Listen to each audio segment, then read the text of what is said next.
이화영 전 경기도 부지사가 본인 사면 구글 폼을 만들어가지고 본인이 얘기하고 있어요. 정권 초에 되자마자 이화영 부지사의 경우는 자기가 공범으로 적시될 수 있는 거 아닙니까? 그렇죠. 대통령이 뭐 자기 셀프 사면 이란 욕을 들게 되는 그런 일을 바로 해라는 거, 이건 저는 납득하기 어렵다고 봅니다. 이화영이란 독특한 캐릭터가 우리가 공식적으로 언론에 대고 말을 할 수는 없지만 내부적으로는 있어서 본인은 화도 못 내겠고. 자, 우리 이종석 국정원장 후보자 청문회가 오늘 열립니다. 네. 자, 여러 가지 뭐 논란들이 있었습니다만 일단은 3대 세습 문제 얘기도 있었고 여러 가지 문제가 있는데 오늘 특별하게 뭐 이종석 그 후보자에 관련된 내용은 뭐 일단은 지켜봐야 될 것 같습니다. 지켜봐야 될 것 같은데 네. 일단은 이 북한에 대한 그 인식에 대한 문제가 조금 어떻게 많이 변했느냐. 네. 예, 과거에는 조금 좀 친북 성향이 아니냐. 햇볕 정책을 아무래도 뭐 좀 자주파 뭐 이런 예. 이런 부분들이 아마 있었을 텐데 네. 지금 이제 이종석 그 국정원장 후보자는 이번 민주당 대선 기간 동안에 소위 외교 안보의 컨트롤 타워 역할을 했거든요. 이렇게 뭐 조정식 의원하고 같이 투톱으로 전체를 맡아왔기 때문에 일정 정도 큰 틀에서의 균형 잡힌 관점을 유지했을 것이라고 보고, 또 그 시간에 많은 변화가 있지 않습니까? 이제 변화가 있었고 그걸 뭐 대응할 수 있는 사람이 사실 위성락 안보실장인데, 위성락 안보실장은 전통 외교관 출신이고 또 북미 국장도 했고 러시아 대사도 했기 때문에 안정된 기조를 가질 수 있다라고 생각하고, 뭐 그리고 대통령께서 말씀하신 대로 어쨌든 한미 동맹, 한미일 안보 협력 속에서 중국과 러시아를 좀 실용적으로 접근하겠다라는 기조는 이미 정해놨기 때문에 뭐 그 이번 청문회에서 과거의 전력에 대한 뭐 가지 어떤 질문들이 나올 수는 있지만 큰 틀에서 뭐 크게 흔들릴 만한 그런 부분은 없지 않을까, 그렇게 보여집니다. 자, 이 문제를 안 여쭤볼 수가 없습니다. 이화영 전 경기도 부지사가 대선 다음 날 그 대북 송금과 본인의 개인적인 정치 자금법 위반으로 해가지고 대법원에서 확정 판결이 났습니다. 네. 징역 7년 8개월이 딱 났는데 본인이 그 다음 날부터 해가지고 본인이 본인의 사면을 시켜달라, 본인이 정치적인 검찰에 대한 보복을 당했다고 하면서 본인을 사면 올려달라면서 본인 사면 구글 폼을 만들어가지고 본인이 얘기하고 있어요. 근데 그거는 본인이 뭐 얘기하는 거니까 그냥 뭐 그러려니 할 수 있는데, 아니 이재명 대통령이 대표 시절부터 측근일 수도 있고 한 박균택 법률위원장, 네. 또 이재명 대표의 과거 변호인이었지 않습니까? 근데 이 박균택 의원이 공개적으로 라디오에 나와가지고 이화영 씨는 정치 검찰의 피해자다. 그리고 재판이 잘못됐다. 대북 송금 사건이 조작됐다. 이런 식으로 공개적으로 말을 했습니다. 그래서 마치 이 부분은 조작됐다고 얘기를 한다면 이거는 사면과 연결되는 발언으로 볼 수밖에 없는 이야기거든요. 그러니까 저는 이제 박균택 의원이 어떤 맥락에서 얘기하고 있는지는 모르겠습니다만은 실제로 보면 그러면 이재명 그 대통령 측에서는 이화영 부지사가 나도 모르게 내 도장 찍었다, 이 이야기하고 어떻게 연결시키려고 하는지를 모르겠어요. 그렇습니다. 그 얘기는 왜 나오는지 뭐 진위도 따져봐야 될 부분입니다만은, 그러면 그러면 이화영 씨가 자기 주도적으로 도발을 했는데 그 자체가 검찰에서 만들어졌고, 그러면 이 이야기가 하나의 그림으로 정리가 안 돼요.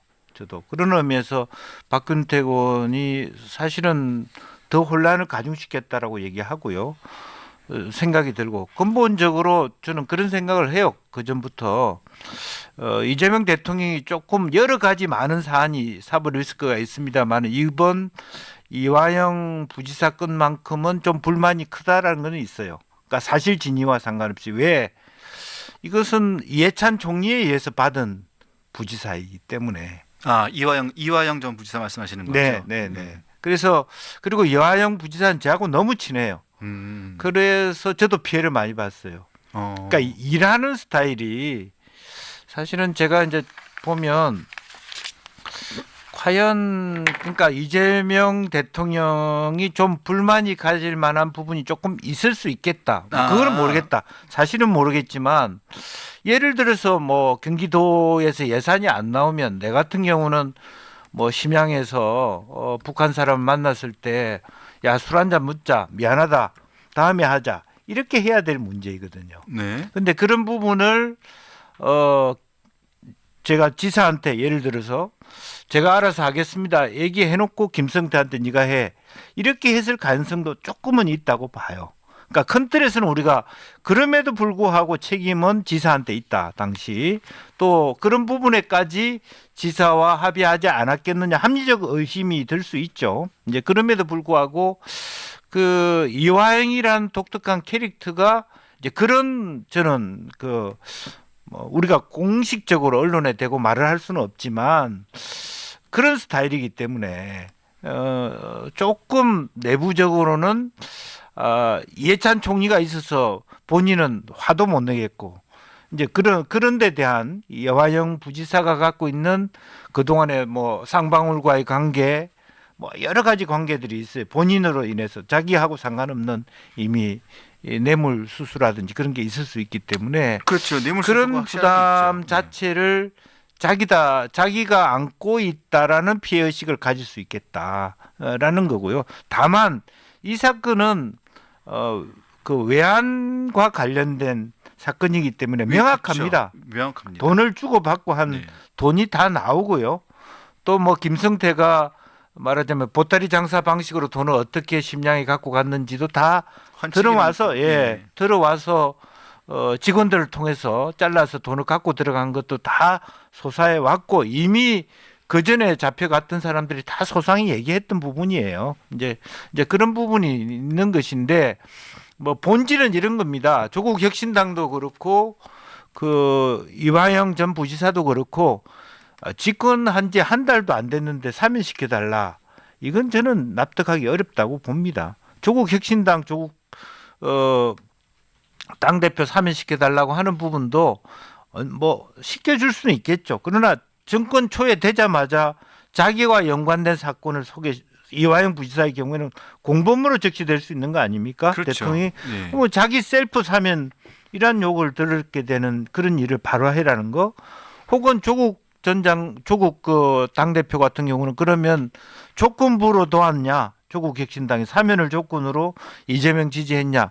그런 뭐 정치적 공세가 가능한 이런 일들을 더군다나 이 사람들이 제가 머리 나쁘다고 생각하는 게 풀어주면 부산시장 나올게 더 안 풀어주겠어요. 민주당에 부산시장 나오고 싶은 사람이 많은데 그 사람까지 끼어들어서 국민의힘 좋은 일을 시킬 일 있냐? 그러니까 머리가 없다 저는 그렇게 생각이 들고 그리고 때가 있다는 거죠. 예를 들면 대통령이 집권 3년차 4년차 들어가면서 한상 정치인 사면은 여야 같이 해줬어요. 그런 정도에서 해도 될까 말까 하는 사안을 지금 대통령 된 지 얼마 됐다고 바로 풀어달라? 뭐 현실적으로는 무리한 요구다 그렇게 봅니다. 그런데 의원님, 저는 두 가지가 하나 궁금한데요. 박균택 의원 같은 경우는 어쨌든 간에 검찰 출신이고 고검장 출신입니다. 그런데다가 이재명 대통령이 대표 시절 가장 어려울 때 변호인 역할을 맡으면서 옆에서 하여튼 이재명 대표를 옆에서 많이 지켜봤던 사람 아닙니까? 그런데 지금 대통령이 되자마자 지금 대통령 입장에서는 이 대통령 입장에서는 이화영이라는 사람이 굉장히 지금 불편한 입장 아니겠습니까? 굉장히 불편한 입장이고 이 재판이 목에 가시처럼 걸려 있는 사람일 텐데 그런데 이화영이라는 사람을 지금 이 사람이 지금 대북 송금 사건이 조작됐고 이 사람이 지금 그러면서 마치 빨리 풀어줘야 될 사람처럼 이야기를 한다. 대통령에게 이게 마치 대통령이 이 사람한테 뭐가 걸려 있는 사람처럼 이렇게 일반 사람들에게 보여줄 수도 있고 또 야권에게는 거 봐라 당장 주진우 의원이 사면 안 해주면 이화영의 공개적 사면 요구가 마치 사면 안 해주면 내가 알고 있는 것을 다 불겠다. 이런 협박에 좀 굴하고 있는 거 아니냐 박균택. 네. 이렇게 보이는. 아니, 그러니까 이제 장면을 저는 오히려 박균택 의원이 그 얘기를 함으로 인해서 당장 그런 공격의 빌미가 됐다고 네. 봅니다. 그래서 박균택 의원도 조만간 정청래의 길을 가게 될지도 모른다. 그런 생각이 들고, 왜냐하면 이거는 말을 안 하는 게 나아요. 예를 들면 당장 물론 이화연 측에서 자기가 빨리 벗어나고 싶죠. 나이 70까지 저하고 동갑입니다. 이화영 부지사가 70까지 감옥에 있어야 되느냐, 답답할 수 있죠. 하루라도. 근데 그동안에 이화영 부지사가 해왔던 일들은 다 거의 거짓으로 드러났다. 뭐 촬영장, 그다음에 뭐 연어 먹은 거, 그거 다 사실은 제대로 해명도 안 된 상태로 정리가 됐죠. 뭐 하나 이화영 씨가 주장한 것이 맞는 것 같다라는 게 있었습니까? 저희가 취재를 했을 때도 제가 쌍방울 그 법인카드 관련된 것을 저희 팀원과 네. 제가 법도 팀장일 때 같이 취재를 했었는데 저한테도 다 거짓말을 했었습니다. 결국은 네. 저희가 보도를 해가지고 그게 기와점이 돼서 구속이 됐었는데 네. 그 당시에도 저희 그러니까 얘기는 이화영 다 씨는 거짓말. 제가 알기로 자기 약점이 굉장히 많은 사람이고, 그렇기 때문에 이대통 스타일로 보면 치킨 게임으로 가는 거예요. 제가 예를 들면 솔직하게 얘기해서 뭐 내한테 그냥 나도 모르게 도장 맞아서 했다는 얘기도 간단한 얘기는 아닙니다. 그렇죠. 정리를 하겠다는 그런 것일 수도 있는 거고, 그 속에서는 아마 아까 제가 말씀드린 그런 감정이 있을 수 있어요. 예찬 총리 때문에 표명할 수 없지만 이재명 당시 도지사가 갖고 있는 불편함 빼내고 싶은데, 제 위험한데 어쩔 수 없이 뭐 뭘 하겠다고 하니 뭐 시키는 줘야 되고 위험하고, 이런 감정을 그 당시 가질 수 있다는 거죠. 그러니까 이제는 됐으니까 그래 뭐 해봐라라고 얘기할 수 있는 부분들이 있을 수 있다는 거죠. 그거는 내부 셈법은 뭔지 모르지만 박균택 의원은 잘 못 따라가고 있다, 대통령의 생각을. 대통령의 생각을 잘못 파악하고 잘못 파악하고 못 따라가는 사람은 있을 필요가 없는 거죠.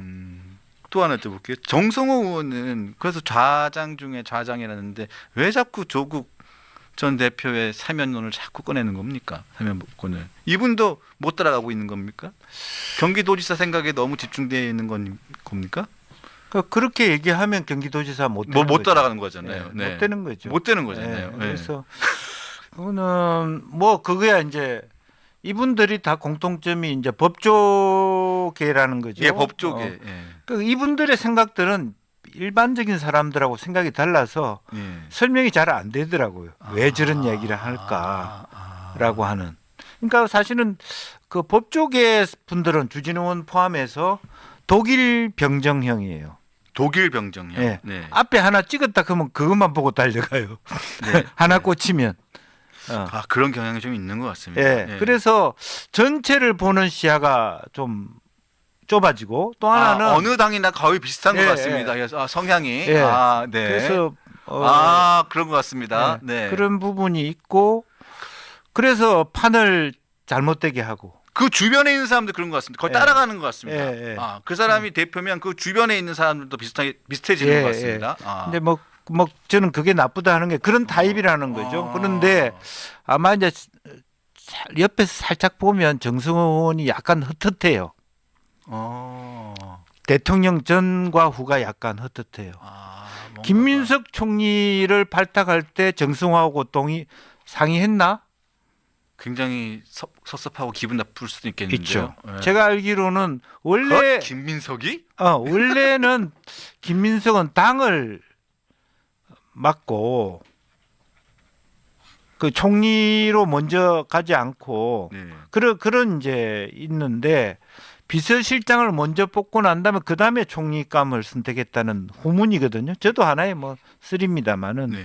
그래서 기본적으로는 제가 이제 최근에 대통령께서 국민 제안제 하고 난 다음에 물망에 올라 있는 그 소위 그 선대에서 역할을 한 장관 후보로 올라온 사람 전화해 보면 한숨을 푹푹 쓰고 있거든요. 전화를 받아야 되는데 대통령께서는 국민 제안서를 이 대도체 뭐냐?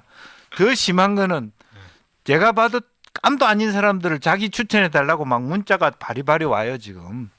70 먹은 할배도 오고 뭐 좀 자기가 나이 폄하해서 추천해달라- 죄송합니다. 자기 추천해 달라고 쭉 전화를 돌려서. 예, 아니 폰까지 와요.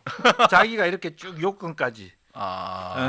그리고 이제 그런 이제 상황이기 때문에 정성원도 약간의 소외감 그리고 내 마음 나도 몰라 죽 써서 개좋네. 그런 거고요. 죽 써서 개좋. 또 다른 문제지만 또 우리가 지난번에 우리 얘기를 했나요? 또 소위 정청래 법사위원장이 대통령 네. 당선일 날 법사위 열었다고 이렇게 네.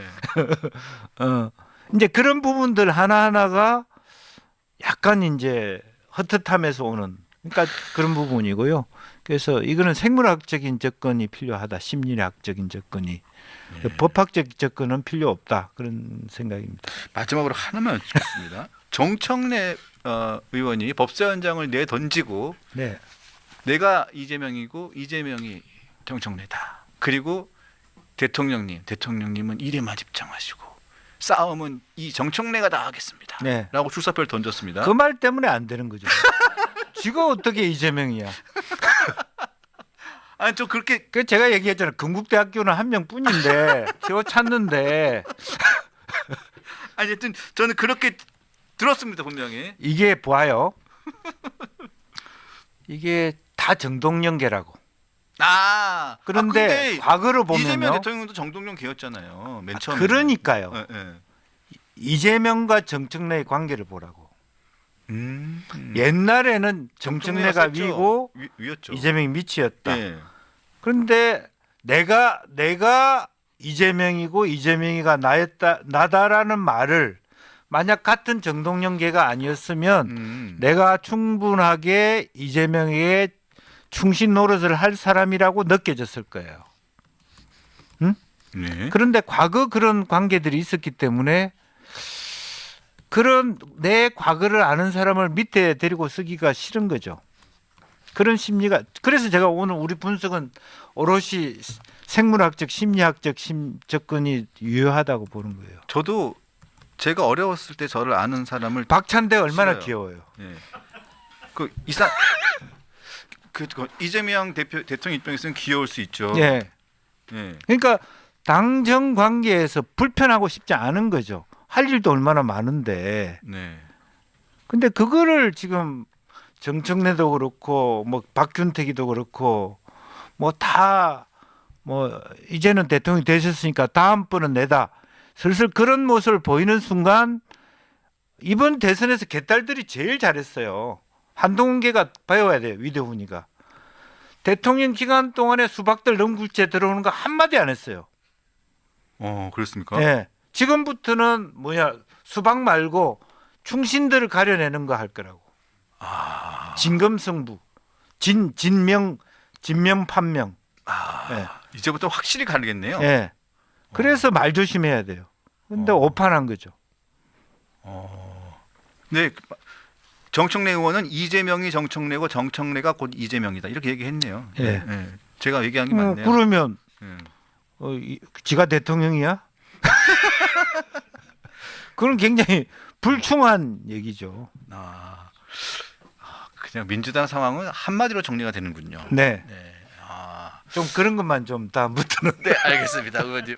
너무 감사합니다. 그리고 사실은 김민석 그 총리 부분도 예. DNA와 관련된 생물학적인 문제가 있습니다. 어떤 게 있습니까?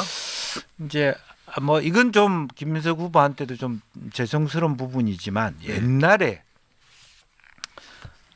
대학생 그 총학생회장 협의회 때 네. 혹은 뭐 87 체제 육아협 소위 그 민주화 투쟁하다가 이렇게 어려워진 가족 협의회 예. 이런 데서 김민석 그 후보의 어머님이 예. 이제 하신 말씀이 있어요. 우리 아들 민주화 운동 때문에 하는 거 아니다. 정치하려고 총학생회장 시켰다. 이런 얘기를 해서 굉장히 빈축을 산 적이 있어요. 예전에요. 네, 그 총학생회장 시절이죠. 예. 그러니까 벌써부터 이제 트랙 자체가 그래서 생물학적인 부분이 조금 있을 수 있다. 아, 그런 정치 말씀드립니다. 학생 운동이 입신양명을 위한 거였군요. 그 당시부터. 그렇게 규정하기는 어렵지만 그런 음. 말씀을 해갖고 빈축을 산 적이 있었다라고 음. 하는 부분이라서 뭐 그리고 김민석 후보가 그 동안에 아주 충실한 길을 걸어왔냐? 사실 그렇지 그렇지는 않잖아요. 않죠. 예. 구단협 따라갔고 예.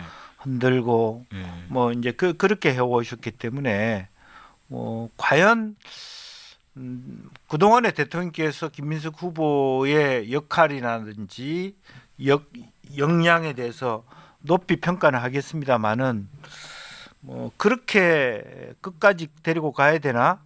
뭐 한번 생각해 볼 만한 부분이 있어요. 그렇기 때문에 청문회를 훨씬 더 집중하고 겸손하게 해야 된다. 그렇지 않고 이미 뭐 나는 총리 됐으니까 업무 보고 받고 이렇게 얘기하는 순간 그것 또한 대통령을 불편하게 하는 거 아닙니까? 아, 네. 무슨 말씀인지 알겠습니다. 정신 차려야 돼요. 다음 주 이 시간에는 청문회가 진행되고 있을 텐데 또 한번 그 사이에 정리가 잘 될 수 있을지.